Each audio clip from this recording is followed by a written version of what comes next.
Hey y'all, it's Miss Guy, and we are jumping into session 10 this week, focusing on social network and the diversity of our social network. So, for starters, let me explain to you what that term even means. Social network it's a network, so this integral web looking thing that essentially ties you to other people. So if you think about the term networking, I always think about like people talking to other people about whatever their business is. And that's essentially what a social network is as well. It's the people that we socially spend time with or interact with. And not to sound self-serving, but it is beneficial for people that have large social networks. And so we're talking this week about building your social network. So again, I don't want this to sound so self-serving, but at the same time, I do want you to understand that it is a good thing to build your social network. And it is a great thing for your social network to be diverse.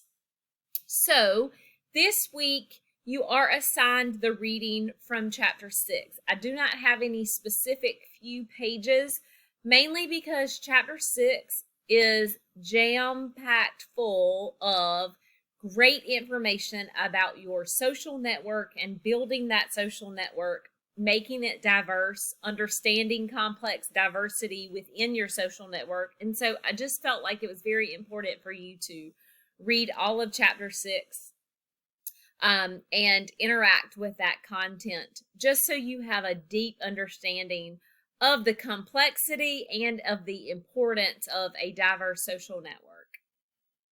Once you have completed chapter 6 reading, you are going to move into the dimensions of diversity within social network assignment. At this point, you're an expert. You know to click on that link and select make a copy. And then you're going to see a document that is going to ask you to go back into your text and reread pages 152, because that's where the social network and social networking is reviewed. And then 170 through 174 in your textbook. And that is really the part of the textbook that is asking you to take a deep dive into those diversity dimensions. So you'll see within the reading that the little sections are, I guess, colored in orange, I guess would be the best way to explain it. So that's how you can see like the age section, which is the first dimension of diversity that you will answer questions on, is at the top of 172, and it's in an orange colored font. So that's easy for you to kind of pick out that section. So you would define in your own words those social networking terms based upon what the book says, and then you'll go to the different dimensions sections. So for example, you see on your screen age.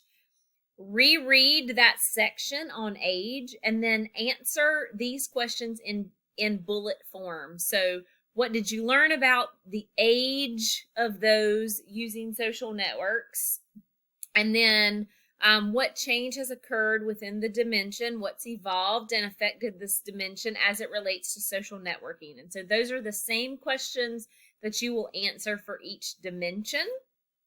And as you go through, you can add more bullets. Obviously, you need more than one bullet to answer those questions. But once you get to the bottom, there's some reflection questions. And I've kind of tossed it up a little bit. Like, I want you to start thinking about your social network and then answer those reflection questions. So how do you relate to people in your social network that have different dimensions of diversity from you? What's some of the important key takeaways that you've gained from this particular activity? What are your thoughts on the importance of diverse social networks? And then I want you to think about your process of building your social network. So What are some things that you can do now while you're currently in college to increase your social network? I know specifically for me that I didn't necessarily have this term in my head, but there are people that I met while I was in college, whether that be through part-time jobs that I was working or internships that I was doing or observations that I completed.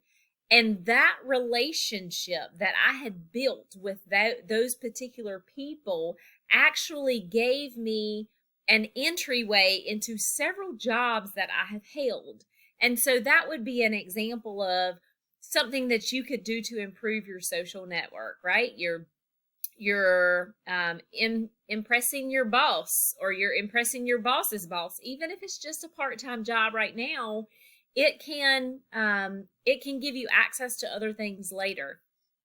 Impressing someone where you are completing an internship or just making an observation of their particular business. I always like to tell my children and other people that I'm giving advice to, always be on your best behavior, because you never know what kind of impression you're going to make on people and how that impression can go forth and create prosperous fruit for you in the future.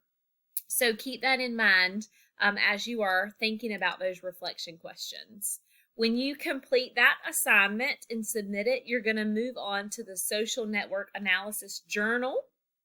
And that is going to ask you to review those concepts in chapter 6 in order to answer these questions. So this journal entry this week is deeply reflective of you as an individual.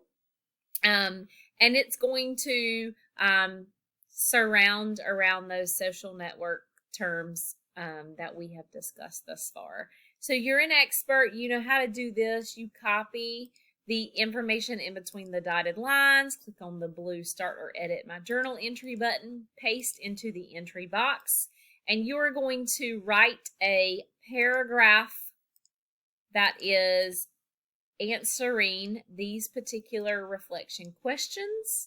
Your paragraph is going to be changed to a different colored font, and then you are going to click that blue Save Changes button in order for the journal entry to submit for me. And once you are done with those 2 assignments, you are done with the Session 10 Social Network Diversity session of SOC 225. And just to give you a little bit of encouragement, guys, we are more than halfway through. You are almost to spring break, so hang in there, keep fighting, keep working hard, and the end of the semester will be here before you know it.